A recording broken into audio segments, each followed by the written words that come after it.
So we stayed here the last couple nights, and while sitting in these chairs, we were looking at the prison walls and the tower where the guards stay, thinking how the guards would be in there looking out that window and would know everything we did here in this house. And I'm not sure I'd want somebody watching us all the time. We're going to be going just down the street and entering there. Here's the house we stayed in, and we understand a lot of these houses, including the Visitors Bureau there, were built by prisoners all the way down this street. There is the Missouri River, so the prison abuts it. I'm not sure what that building is, but here's where we're going in. And we were told when signing up and paying our $25 a piece fee that there's no video inside. They don't want you putting videos online. So I'm going to have to get some photos and say some stuff later. I did have an ancestor. My great-grandmother's grandfather was here for, I think it was 7 months, 24 days. I gotta look that up. So it was 7 months, 27 days. I calculated it last night from November 24, 1866 to July 20th, 1867. Missouri State Penitentiary. There's a clock all the way at the top. So this is the Missouri River behind the penitentiary.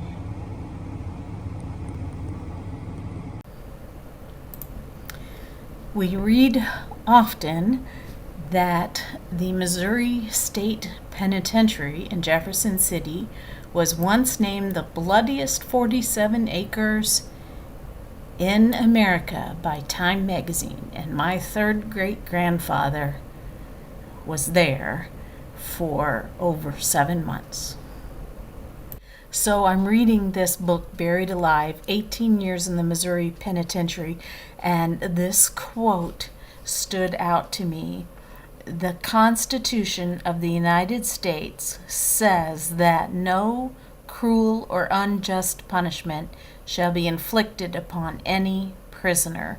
It says that right in our Constitution from the 1700s, and yet this prison system, the penitentiary that we had for so many years, did exactly opposite what our Constitution said. Here is the Missouri State Penitentiary record from 1866 regarding my ancestor. His name is Richard Marshall, but that's Americanized from Regis Marshall, which is a French name. And let's look at him right here. He is my third great-grandfather who spent time in one of the worst penitentiaries in America. And his entry is down here at the bottom. Let me see if I can zoom it in some more. And so we see it says Richard Marshall, age 47. He was born in Missouri, 5 feet 7 inches tall, 10.5-inch foot. I think it's funny they measured the foot. I guess if they escaped, they can follow him and know it's him if the footprints are 10.5 inches. His color of his hair is black. The color of his eyes are black, and the complexion is dark. And the reason for that is that his mother was a half-breed Cahokian Indian. So in other words, she was half Indian and he was at least a fourth of an Indian, a Cahokian Indian from Cahokia, Illinois. That's so cool that I can say I have Cahokian ancestry in me. Kind of proud of that. I don't think many people who live in Missouri, in St. Louis, who are familiar with Cahokia can say that. And it says his trade is a laborer. Now, if we scoot on over here, these are a little bit harder to read. He was pardoned on July 20th, 1867. He was sentenced for murder in Washington County, Missouri, and his sentence was life in prison. This says the term of the court, so his sentence was in May 1864, and here it is, November 27th, 1866. So it's over 2 years since he was sentenced. He was in the jail for a while in Potosi, Missouri, which is Washington County, and then he was also in the jail in downtown St. Louis, which is right in front of the old courthouse, which is right in front of the arch. It's no longer there. If you go there, you see kind of a park area. And here, expiration of sentence is death. So in other words, he was in it for life till he died. But he was paroled. I have a lot of information about Richard here on my website. And that's at mycorneronline.com, and I keep adding to it. See here, I'm mostly down the page. If we scroll up, we see the beginning information where he was called Zico Marshall. And you can click on a lot of these things and get the information for him. He was originally married to Amelia Marie Lemay, and her father was Mr. Lemay of Lemay Ferry. And anybody who is familiar with the St. Louis history knows about Lemay Ferry, because there's a Lemay Road in downtown St. Louis. And his second marriage was to my ancestor, Mary Eleanor Boyer. And I'm not going to go through all of his history. Here is his third marriage. And lots of information on where he lived. But on September 4th, 1863, David Baker was cut in the neck with a knife and killed. And he's known as Old Man Baker. And David's son and David N. Baker were also present at the time and accused Richard Marshall of killing Old Man Baker. David N. Baker is known as Young Baker. So I have transcripts of the Supreme Court case, and actually if you go up here at the top, there's a bunch of shortcut links. So here's his pardon papers, the Supreme Court transcript, my synopsis and thoughts, legends that have existed about his killing. He was quite famous. I don't think he did it. I think Old Man Baker's son, Young Man Baker, did it.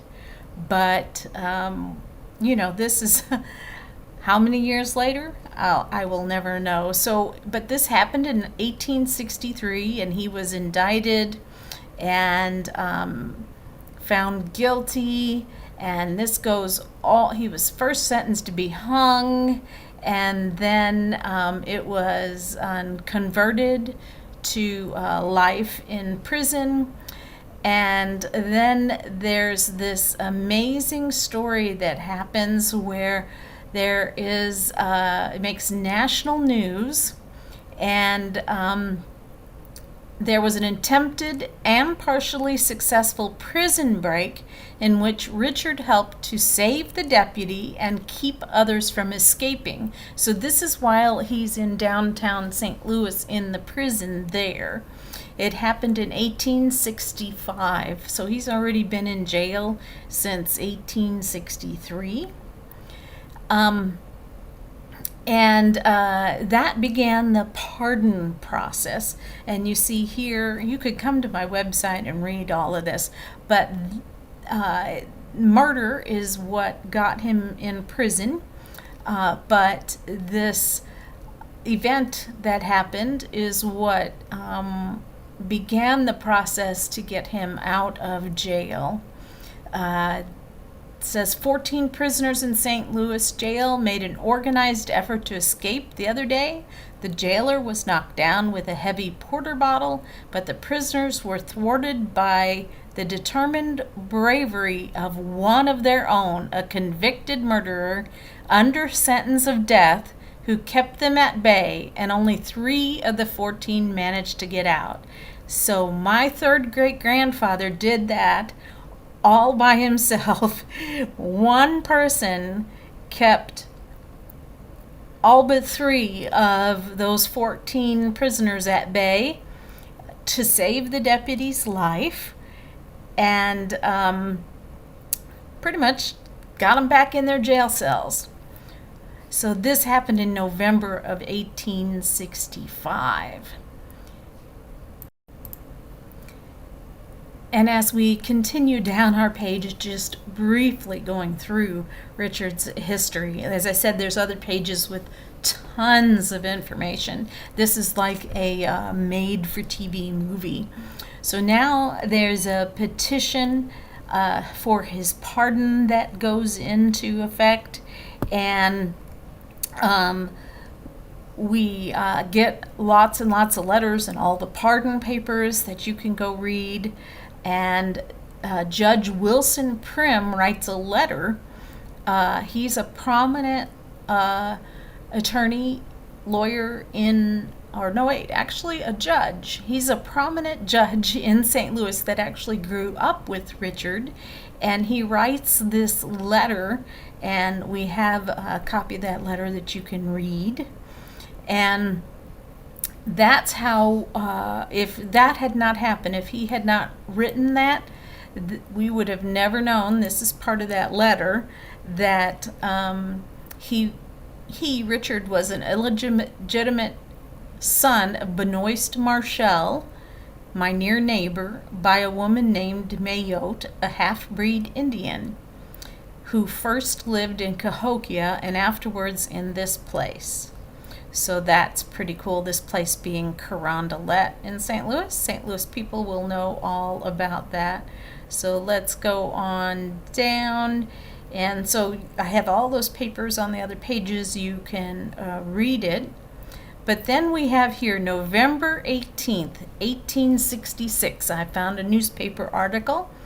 It says, "Gone up at last. Yesterday morning, Richard Marshall, who has occupied a room with board gratis in a certain gray stone building on the southeast corner of 6th and Chestnut for the last 3 years, was transported to Jefferson City to enjoy similar accommodations for the balance of his natural life in a larger institution known as the penitentiary. Over 3 years ago, this man was convicted in Washington County of murder.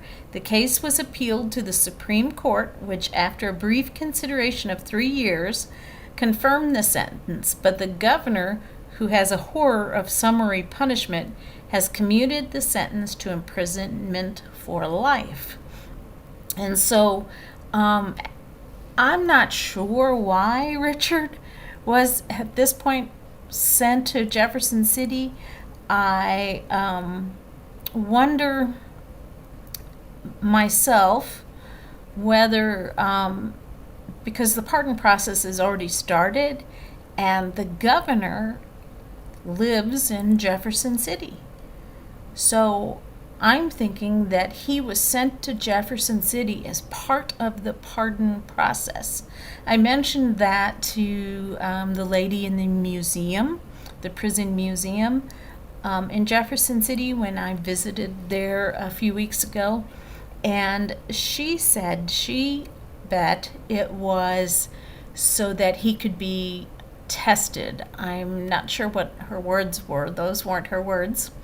But basically, she explained that the jailers inside the jail would get to know the prisoners. They worked with them day in and day out, and they would be able to judge whether Richard was really worthy of a pardon or whether he was really worthy of staying in prison.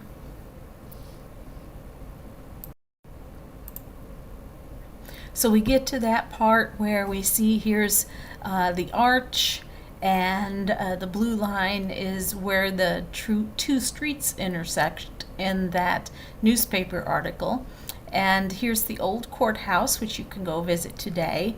And so somewhere in here, which is now Keener Plaza Park, was where the old prison was that he was in. So here's a copy of that record we were looking at. And this very last line that I decided to read from here says, only 2 teeth left in his mouth.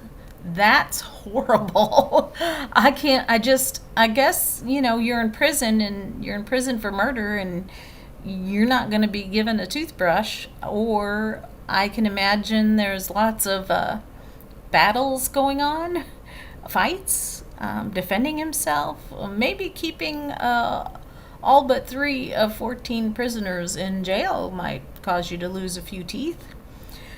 But he also has a mole over left side of neck, a large scar on the calf of the right leg, which really makes me wonder where he got that scar, what happened. I'll never know.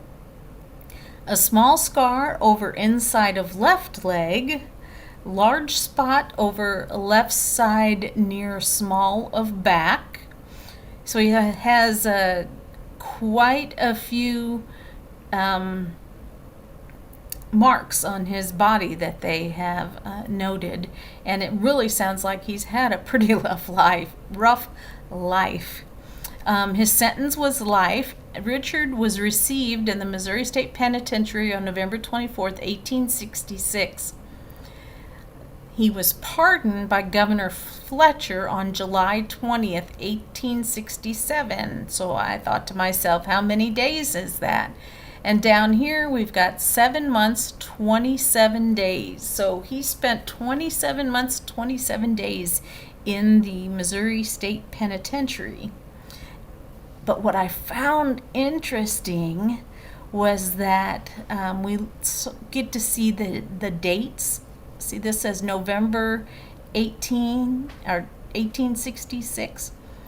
He entered on a Saturday and he left on a Saturday, which I find really interesting. I would think that a governor would normally work during the work week and would do his pardon work during the work week, but Richard apparently must have been a lot of in and outs done on weekends for some reason. And then Richard does get pardoned, and then he is pardoned on July 20th, 1867, and then in early August 1867. So I've written here, the early August is from the History of Sullivan book, as seen below. Therefore, he would have died August 1 to August 6th, because Smith Jackson's trial was the 7th. So he was not out of jail very long, maybe between the 20th of July and probably the 1st of August. 10 days, maybe 12 days, something like that, before William Smith Jackson killed Richard. And I need to find those court records yet. There's some articles, and so this is a murder story. But I visited the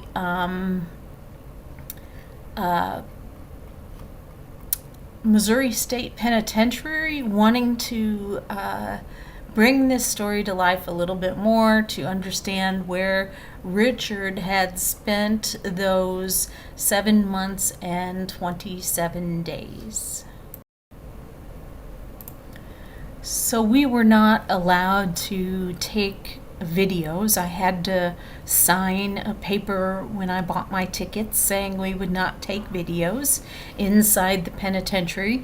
I think probably a lot of people are taking videos, and then they won't come on the tour if they can see everything they need online. That's just my guess. And so I just have a few photos to look at while we talk, because I did not take any videos. This here is a picture looking up the street, and this is where you enter into the prison, and I'm pretty sure it was about the same place where they entered back then, but this wall was not here. This wall came much later, but it's super cool. I love all the stone and texture. We actually stayed at the stoplight right over here is an Airbnb, and so we weren't very far away. But when I'm trying to imagine what it was like when in 1866 when Richard arrived, it did not look like this. Before we started our tour, looking around, I saw this timeline on the wall, and we see the prison was actually opened in 1836. Construction began before that, but I'm zeroing in on my timeline, and we have here 1850, the population was 109. So we know when Richard arrived there was probably at least 200, probably more like 400, just my guess, something like that, prisoners in the penitentiary. In 1861, the Union troops entered the Missouri State Penitentiary in July, so there was probably some people from the Civil War there at the time. And then it skips 66 and 67. But the other important thing to note here is that Housing Unit 4, commonly known as A Hall, is built for post-Civil War criminals. Stone is carried on site by prisoners. A Hall remains the oldest existing building on the Missouri State Penitentiary property. So I was told that probably while Richard was there, or most likely while he was there, they were building A Hall. Now he got out before it opened in 68. So he was out in November of 67. And so he never got to spend a night there, most likely, but he most likely was one of these prisoners who quarried the stone to help build A Hall. Now, we really enjoyed our tour, had a great tour guide, and she was patient with me, asking lots of questions specific to 1866, when most of the history that they share is after that time period.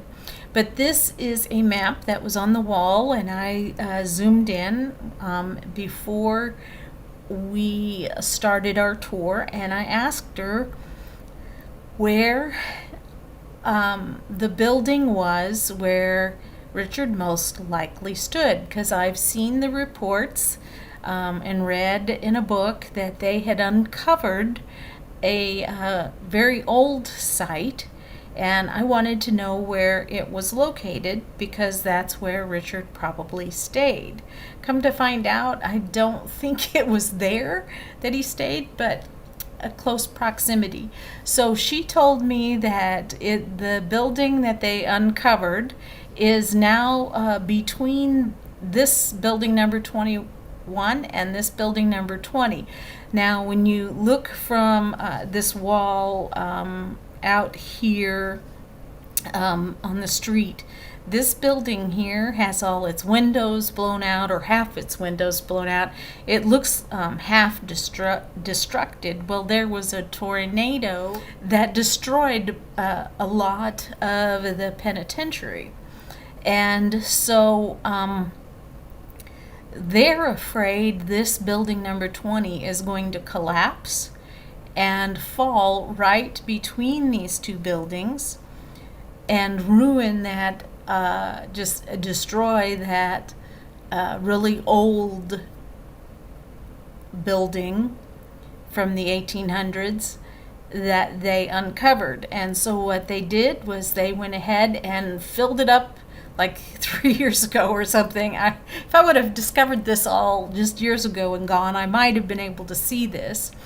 But they have literally just covered back up with dirt what they had uncovered to protect it, so it can be uncovered again who knows how many years down the road, but not while this red building here is still standing.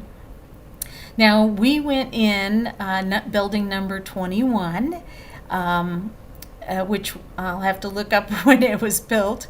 And the A hall that we were talking about is this building number 9. We went in that one. So over here, number 25, the women stayed here, but this is the entrance, and we came out to this courtyard right here next to the number 25, and we went into A hall, and then we took a tour of this number 21.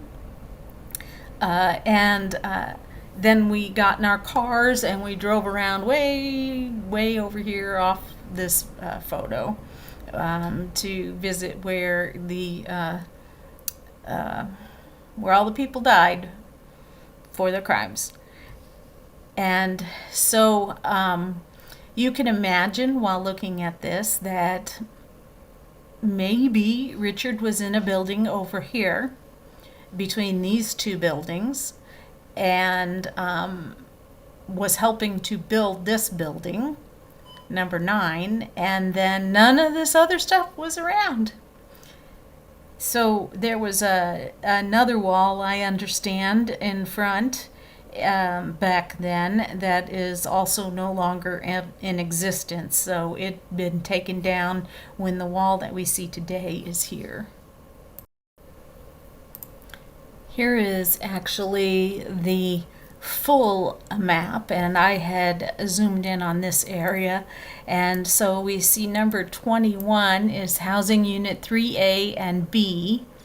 It says 1914 and 1917, and we see number 9 is housing unit 4, which was built in opened in 1868. And so those are some dates. This building here, 20, is housing unit 2A and B, which wasn't built till 1938. So you see, these are built much later than this one here, which was built in the 1800s. So here we have the photos I took. This is that building 3A, and this is the building. You see a lot of the windows are knocked out by the tornado, and you see how damaged it looks.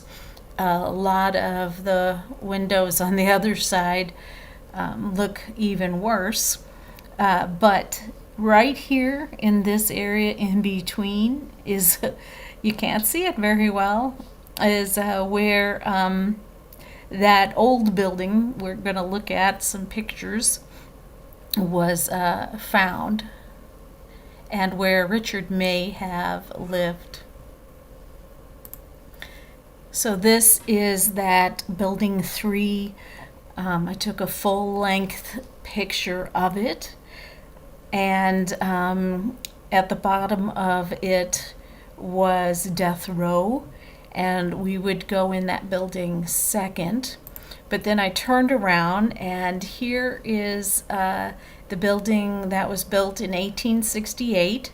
That was there and open, and people were in it when the prison closed. And here's another old building you can see that was affected by the tornado. So I looked it up. The tornado came through in 2019, which this is 2024. And the prison was decommissioned in 2004.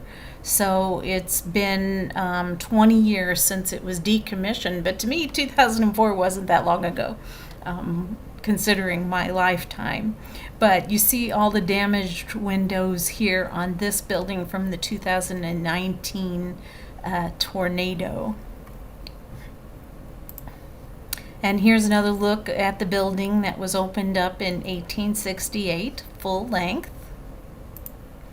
And this is actually a couple of shots that I took that I put together, like a panoramic shot where you take multiple photos and then merge them together. And I think that's pretty cool. So look how tall it is. You see we've got 4 levels, and then there's a level underground as well. Look at the big window in the middle, and then she told us all about this heavy gate. And so Richard probably was involved in constructing this. And there's my husband looking out porthole into a cell. We're learning that the cells are, the cell doorways were purposefully short so that the people had to bend over to go in and out. That was part of like the torture. This, we learned, was one of the original doors, so this might be what the doors might have looked like in whatever building that Richard was in. And so this is an actual original door from 1866, and it was also, if you go on the tour, will be described as a way of punishment as well. I forget exactly how. So here is the inside. So it just amazes me that something like this is still standing so many years later, built by prisoners of all things, and built by quarrying stone. And that way back in the mid 1800s, they had the technology and the strength and the ability to build something like this. I'm always fascinated by that, because you see so many people living in little small cabins on the prairie in the mid 1800s. You think of Daniel Boone and his little cabin, and all, you know, the Civil War movies and things like that, and you think everybody is existing in these small tiny places, and then you comparatively suddenly have this history where you can see they make massive buildings like this. It's just that buildings that withstand the test of time. It's just kind of cool. Whoops, go back. You see here, there's the dude's cell that was the boxer. There's lots and lots of history. If you go on YouTube, you can watch a lot of videos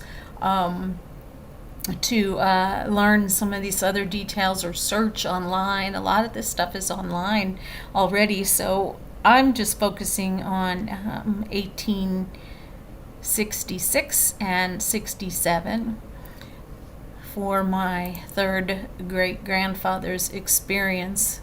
And so, kind of weird that he would have been in this building. So here we have pictures of, I took a picture of, you can see this grommet over here in the corner. This was hanging up before we went into the other building, and I took a picture of it. So this is the building that's underground that Richard might have been in. And so I took a lot of pictures when I saw them. So this is what's now been recovered, because the buildings that were destroyed in the 2019 tornado, they might fall and ruin it, and they wanted to preserve it, so they just covered it back up, and it's underground now. But you can see how small the cell doors were back then as well. It really gives you an idea. And here's another picture of that same canvas that they had hanging up, where they had uncovered it. You see the falling rock and the number 46, I believe, on it. And another view yet of the cells. And again, I was taking more pictures. This building that I've just showed you was between these two buildings. And the building we were getting ready to enter, it says 1918 on the side. And this is inside that building, and so I just enjoyed taking pictures. Look at all the levers working on the windows, so that look at the sawtooth gear kind of system. And those were used to open and close the windows, and the prisoners were over here on the right. This is, of course, James Earl Ray. He was in this cell, and so you can learn all about that story. And I just like taking pictures, and look at all the grunge on the wall. You can see the layers and layers of various colors, where they just painted over one color with another color. And then when these prisons got exposed to the elements of the outdoors, all the paint just started crumbling off, and so now you're left with this grungy, textury kind of look. But look at the toilet. Like, I don't know. And these are metal. And this is in the 1900s, so you can imagine what it was like when Richard was there. This is the same area. This dude's cell was over here, but I was taking a picture of this cell. Look at the paint just coming off.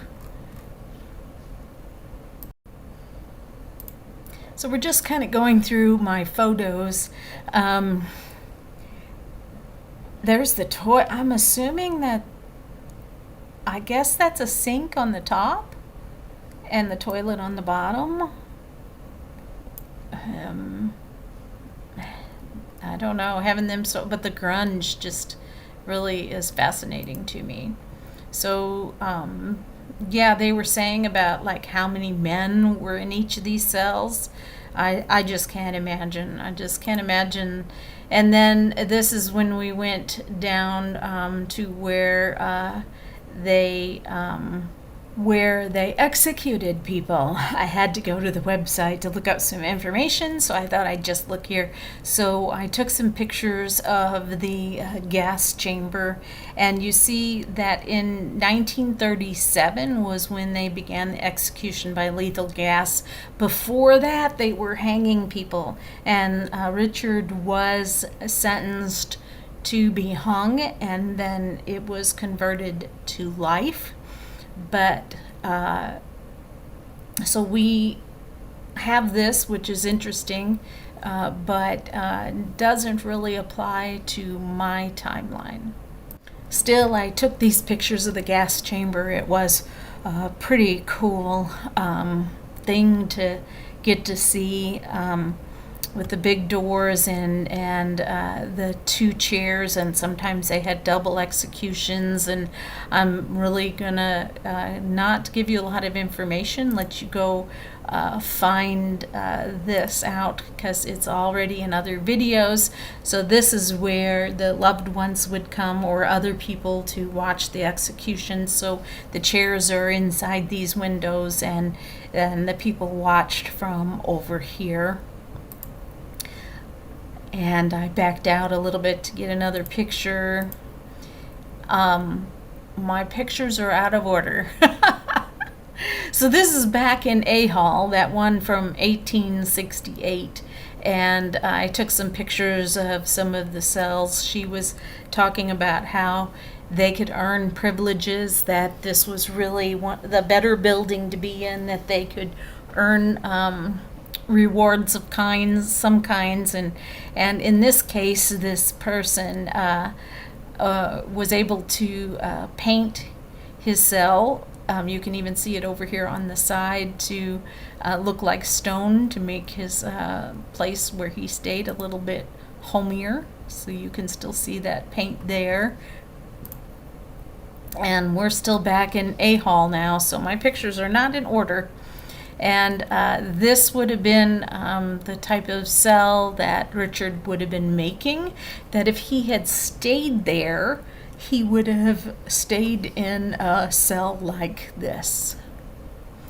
And this is a picture down in the dungeon, down in the hole. And back in a corner, they have some rooms. We sat in one, and she turned the light out, and it was completely dark, and it was very small. And so there's some books online that you can read. I'm reading one of them.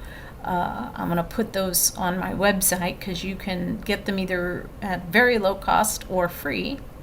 And they're quite interesting, but they would pass the food and water and things through this little slot at the bottom of this big metal door, and they were in the dark, and they had to feel around for their food. And right next to it was their bucket that they did their business in.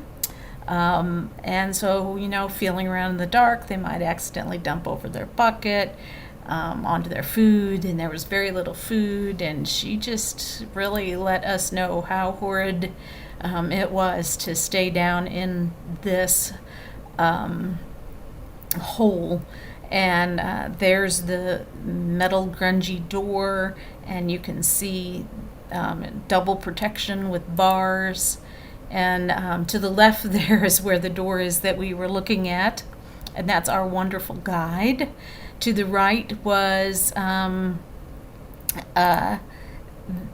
this other area with showers. But before we go there, here's another look down that hallway. Apparently there's rooms all the way around. Even the hallway to the dungeon doors were small. And now this Firebug Johnson, he's the one I'm actually reading the book by currently. He has a book, and he was down here from 1883 to 1900 in one of those little rooms. I'm just amazed that he survived that. And so this door off to the left here is the area where we were just at. And then this is the hole, and there's some showers here, but lots of other things happen down in here as well. Back to looking at another room in the A hall. There were things like you see tools, and I don't know what room this was, whether they got haircuts in here, went to the dentist.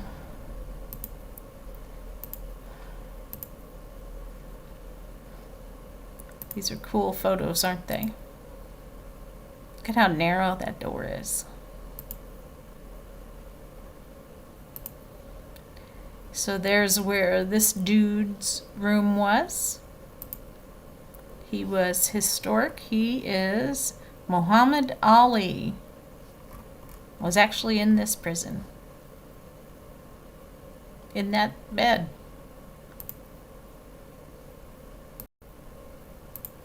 I do not know why my photos are in the wrong order, but I was showing you these 3 pictures earlier. This is that canvas I was talking about.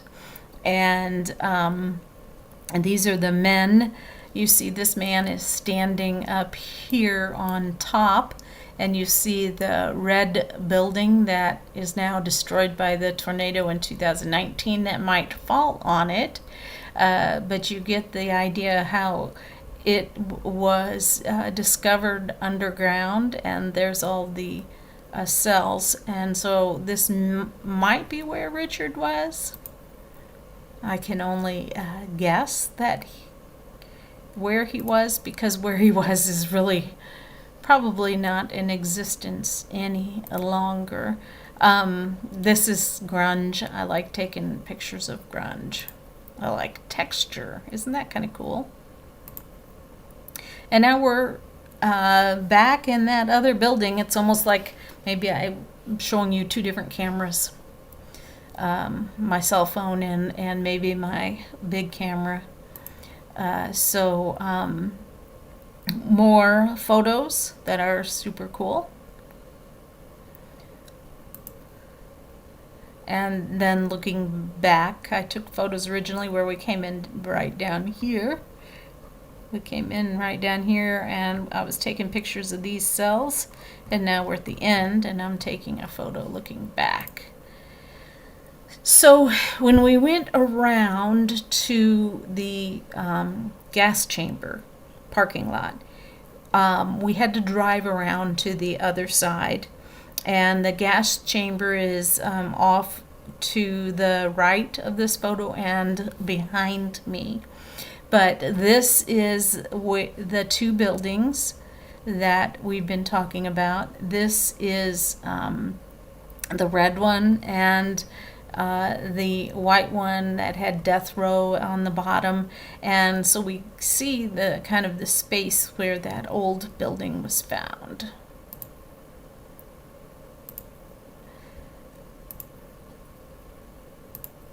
And she showed us some really old keys.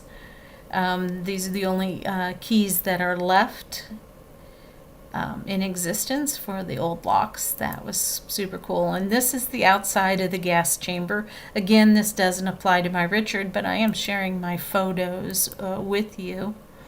And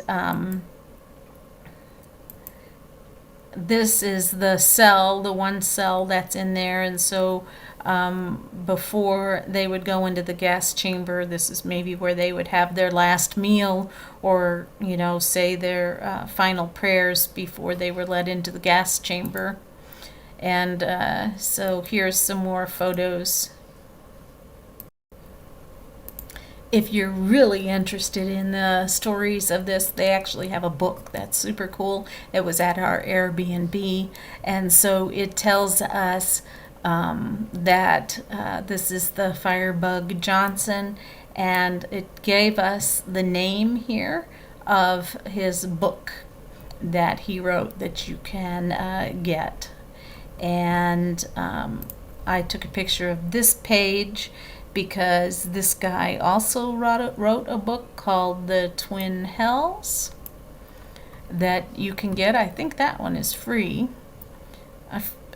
This one might be the one with a small charge that I got off a Kindle, and I'm reading it there. This one's called Buried Alive, 18 Years in the Missouri State Penitentiary. And then there was this second one that I think I've downloaded for free online, so you can read that. And there's a third one here called the Whiskey Ring, Secrets of the Great Whiskey Ring, and 18 Months in the Penitentiary. So that one is also free online.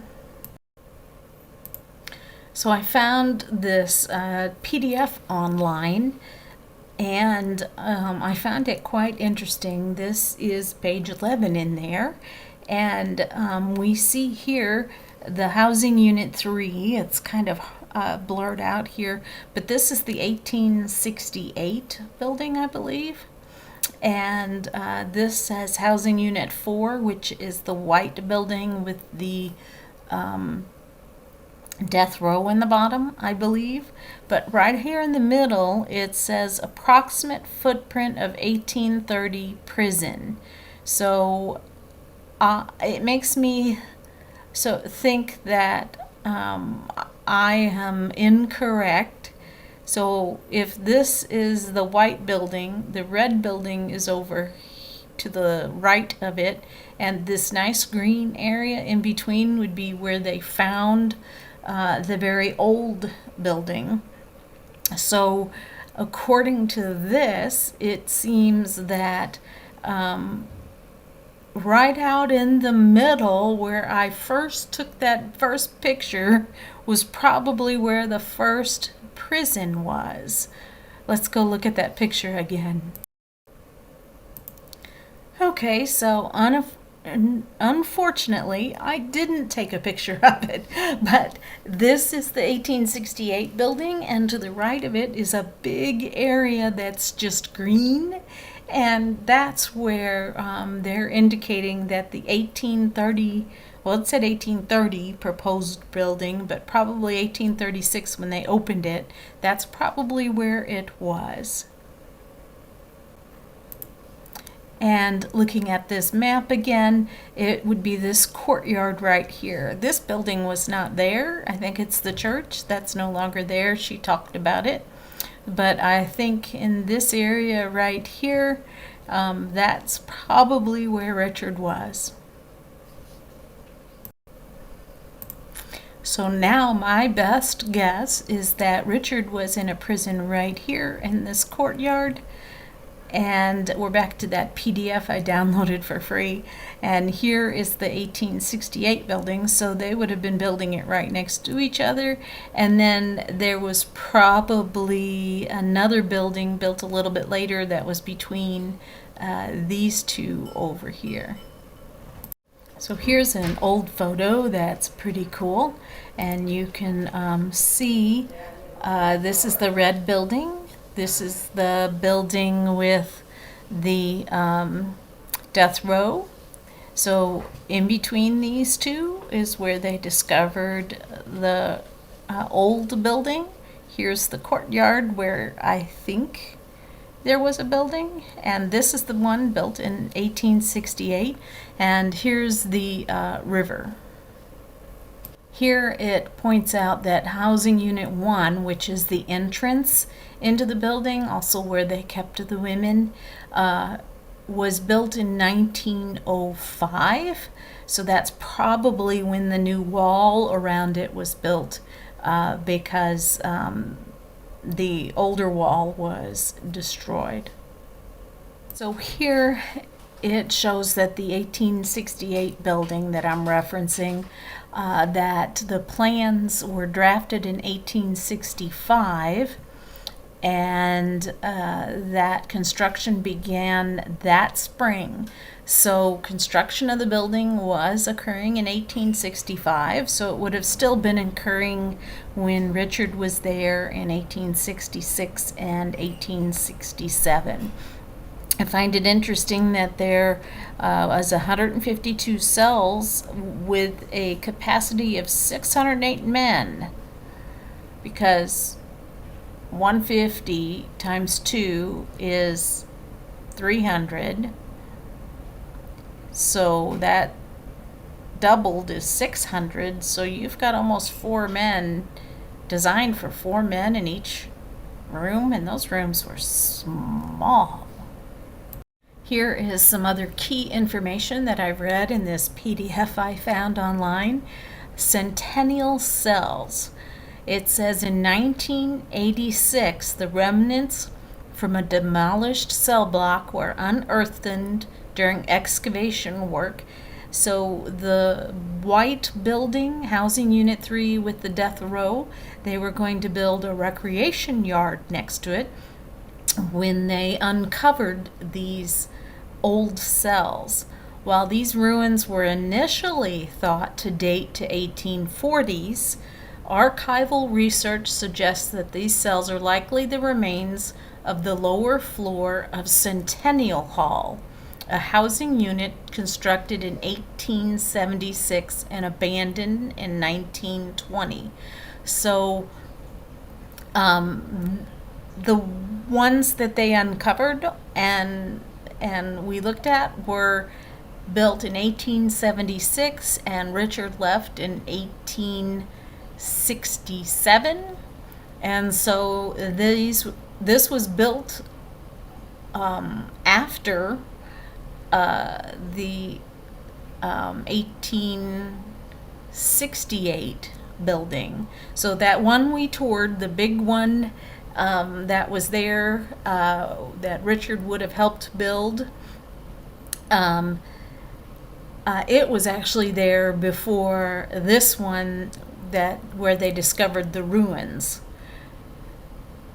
And the 1868 one that we actually toured is still standing, and yet this one was abandoned, so it must not have been constructed as well.